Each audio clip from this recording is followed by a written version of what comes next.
I heard a quote recently, I'm not sure who it's by, but it's kind of stuck with me, and it's coffee is meant to be shared.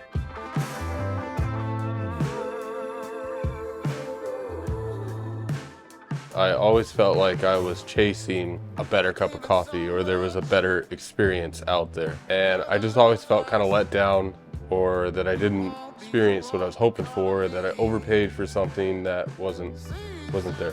2020 of January, I started learning about pour overs and how coffees can have more flavors to them. They don't have to be bitter. They don't have to have cream and sugar. You can drink coffee black and it can taste amazing. So I was telling Valerie, like, I think we could learn how to roast coffee. She told me I was crazy. She thought I was completely insane. I started looking at coffee roasters, and I didn't want to learn on like a makeshift piece of equipment. I wanted to do it right and learn on something right. So we bought this roaster here that I'm standing in front of. The roaster showed up and the world shut down. The roaster company in Mill City, they developed a online training course to combat the whole world being shut down, and I jumped on that opportunity. So we did some online roaster training. It was 3 days, 4 hours a day, with the guy that I'd been watching, hours and hours of YouTube videos, trying to learn everything I could.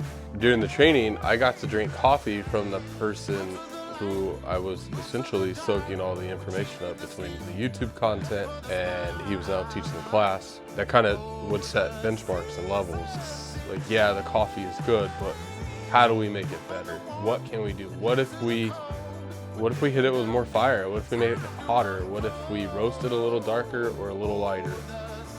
That's what I love about coffee roasting, is literally everything that I do, nobody else can replicate. They can make it close. They can buy the same coffee beans, but they'll never taste exactly the way that we put them out. So I had a Harley that I would ride like 3 times a year. We had 2 little ones at the time, and it was just not something that I was going to be able to do. I told her I would sell it and use the money to buy a bigger coffee roaster.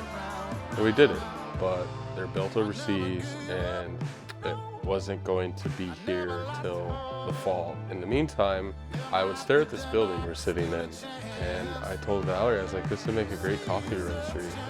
We bought it, and then the building sat for a couple of years.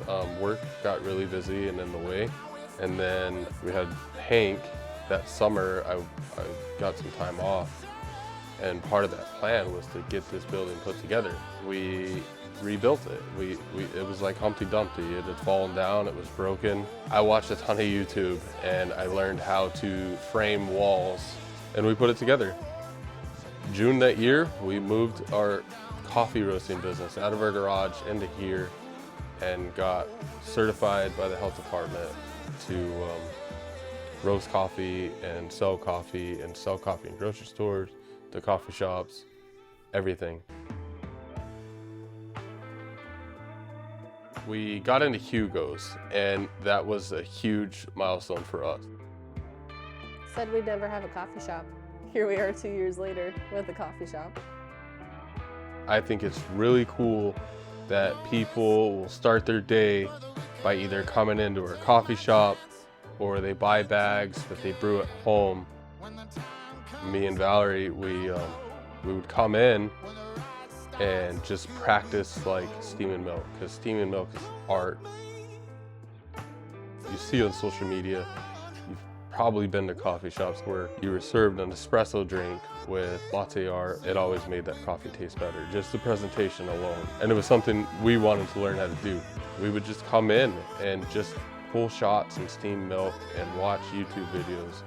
It's getting busier than it was before, and I feel like it's because we're trying new things. We try new things roasting, we try new things brewing, anything we can do to make the craft better.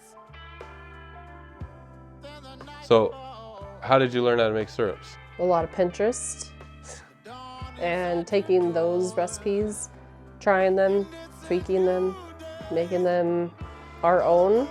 I use all whole fresh ingredients as much as I can. Raw sugar so that it's the cleanest that we can have. Same with the peppermint. I use candy canes. That's why it's red. But I have fun trying new things. I tried a cranberry one. It came out more of like a jam than a syrup, but that was fine because we just used it in our homemade muffins that we make fresh every day. Moving forward, I want to continue to source traceable and unique coffees. What we do as roasters is just a small part in how your coffee tastes. That coffee was grown by somebody, hand-picked by somebody. We have a Don Sabino coffee. Always been really cool that the coffee I'm roasting, a farmer in Costa Rica grew that coffee and interacts with us. And that's really cool, and that's where I want to continue to move this coffee business and brand, is every coffee traced back to a farm. Something that I've started doing was a coffee of the month club. It's a pre-order thing where we are selling our coffee at wholesale prices. The money is used to go buy new coffees in smaller lots that are very special and share them with a group of people that bought into this Coffee of the Month Club. And that's gonna be where we learn as roasters and as brewers and everything else. It's given us the opportunity to source small bags, but pack a big punch. We got a Honduras coffee coming for the first month, and it's traced all the way back to the farm. That's gonna be a fun, exciting thing, just to lead to that traceability. So that's our story. I'm AJ, I roast your coffee. I'm Valerie with Sparky's Craft Coffee Roasting. And I read a quote somewhere, don't remember who, but it's kind of stuck with me, and it's coffee is meant to be shared. I get to share my coffee with you, and you get to share our coffee with your families, your friends, anybody, and it's just such a cool thing for me. And I thank you.